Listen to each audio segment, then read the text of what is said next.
NATO in 2027. From the African scene, Sudanese army recaptures presidential palace in Khartoum. On the foreign scene, Prime Minister Starmer calls for robust security arrangements to support Ukraine's peace deal. In business now, for crude deal hits setback as NNPCL allocates crude to foreign creditors. In entertainment, Rema makes history as first African artist on Rolling Stone cover. And in sports, the Eagles captain Ekpo confident ahead of Rwanda's clash.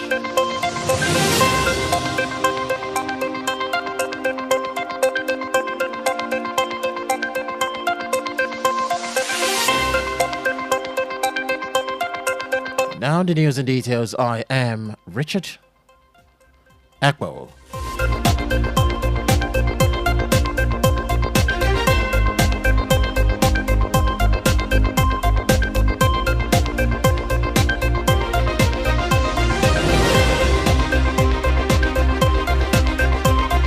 Let's begin with reports that the National Assembly has endorsed President Bola Tinubu's declaration of a state of emergency in Rivers State. The endorsement was made at separate plenary session of the Senate and House of Representatives on Thursday. The lawmakers approved the suspension of Governor Siminalayi Fubara, his deputy Professor Ngozi Odu, and state assembly members, despite opposition leaders calling for rejection. Governor Fubara had since broken his silence, denying allegations that he orchestrated attacks on all installations in the state. In a statement, Fubara claimed he acted on expert advice when demolishing the State House of Assembly complex, which had integrity issues. He also refuted claims that he did nothing to rebuild the complex after its demolition.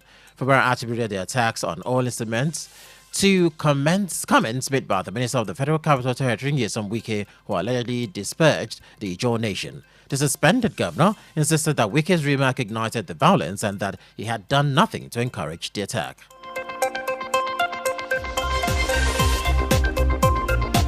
Meanwhile, a major shakeup is brewing in Nigeria's political landscape as opposition leaders announce a coalition to challenge President Bola Tinubu in 2027. Atiku Abubakar, the 2023 presidential candidate of the People's Democratic Party, and Peter Obi of the Labour Party are joining forces with former Kaduna State Governor Nasir El-Rufai to form the coalition. The coalition formation gained momentum after El-Rufai's move from the APC to the SDP on March 10.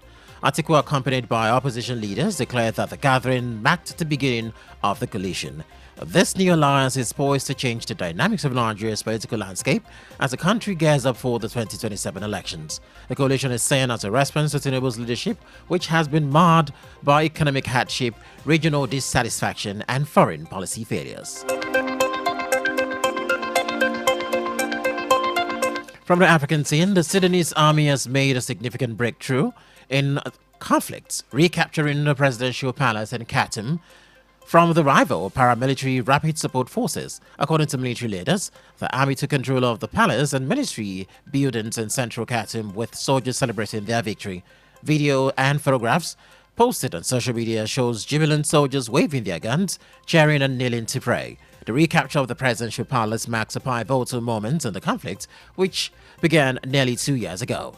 The Sudanese armed forces have been working to regain control of the capital, which has been largely held by the RSF since the start of the war. This breakthrough comes after the army's recent gain in other parts of the country, including the recapture of the key city of Wad Madani in January. The army spokesperson, Nabil Abdullah, confirmed the victory on state TV, stating that the military had completely destroyed the enemy's fighters and equipment and seized large quantities of equipment and weapons. The RSF has yet to comment on the developments. In other foreign scene, Prime Minister Starmer, Russian President Vladimir Putin would bridge a peace deal with Ukraine if not defended. UK Prime Minister Sir Keir Starmer warned after attending a meeting of senior military leaders in London. The meeting, held at the permanent joint headquarters in Knightsbridge, London, brought together representatives from over 20 countries to discuss proposals for troops in Ukraine to guarantee the country's security as part of any peace deal. According to Starmer, any agreement to stop the fighting between Russia and Ukraine would only be lasting if there was security arrangements in place. in place. This arrangement would make clear to Russia that there would be severe consequences if they breach the deal. With Russia's ongoing aggression and Ukraine's determination to defend its sovereignty, the international community is working to establish a robust security framework to prevent future breaches. Meanwhile, Hamas has launched 3 rockets at Tel Aviv, marking the first time the group had fired back since Israel resumed its military offensive in Gaza. Israel intercepted one of the missiles, while others fell into uninhabited land. This escalation comes as Israel has started a ground operation in the Palestinian territory, with the Israel Defense Forces (IDF) conducting activities in Rafah, North and Central Gaza. The conflict has resulted in significant casualties, with at least 591 people killed, including over 200 children, since Israel resumed fighting on Tuesday, according to the Hamas-run Gaza Health Ministry. The IDF has stated that its ground operations aim to create a buffer zone between northern and southern Gaza, with forces deployed along the Netzarim corridor. Israeli government spokesman David Mencer blamed Hamas for the resumption of violence, citing the group's rejection of hostage deal meditated by the US and others. The situation remains tense, with the international community calling for a ceasefire and an end to the violence.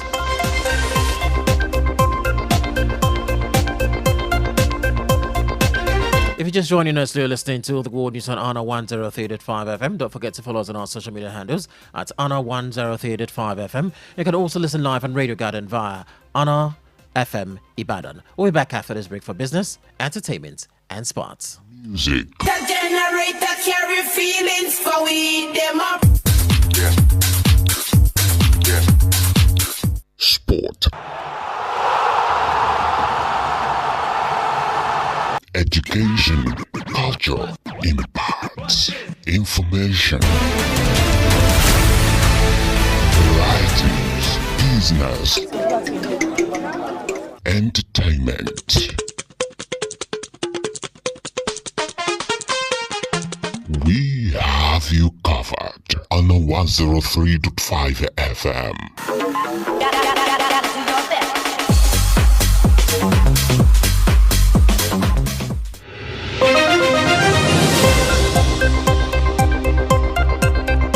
This is the news on Honor 103.5 FM. Honor FM News. Accurate, transparent, undiluted. We go deep. We bring you the news behind the news. Honor FM News. If it's new, then it's news.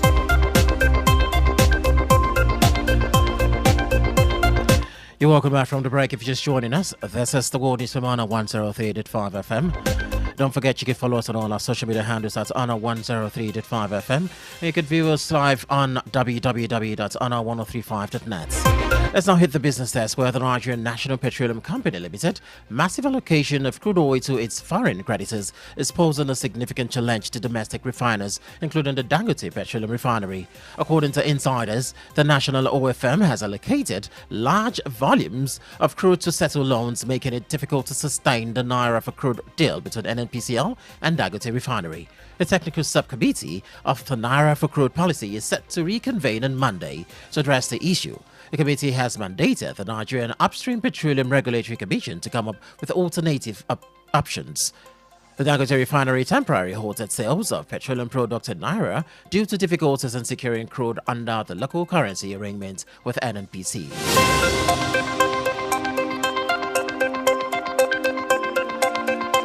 And from the entertainment scene, Grammy-winning South African singer Tyler has revealed that Nigeria R&B star Tems is one of her musical influences. In a recent interview with American outlet Billboard, the water hit maker shared that Tems' musical achievements are huge influences on her. She says Tems was a big one, which has been able to do and has been very inspiring. Tyler also mentioned Britney Spears, Whitney Houston, and Aaliyah as her other musical influences. Also in the interview, she disclosed that her sophomore album would arrive this year. She hinted that it would be completely different from her eponymous debut album. And in the world of sports, the Super Eagles are set to begin a new journey under coach Eric Shelley with the 2026 World Cup qualifying match against Rwanda in Kigali today. Captain William Trustekong says players are eager to work with the new coach and revive the team's qualifying campaign. Sheila will lead the team for the first time, and Ekong believes the player understand the task of easing the pressure on the coach and the team. The squad has had 3 days of training in Kigali, and Ekong says the team is fired up and ready to work for the new coach. And that's the World News on Honor 103.5 FM, as edited by Adidamola Saka. I am Richard Ekpo. Thank you for listening. Good afternoon. And that was the news on Honor 103.5 FM. Honor and integrity, our watchword.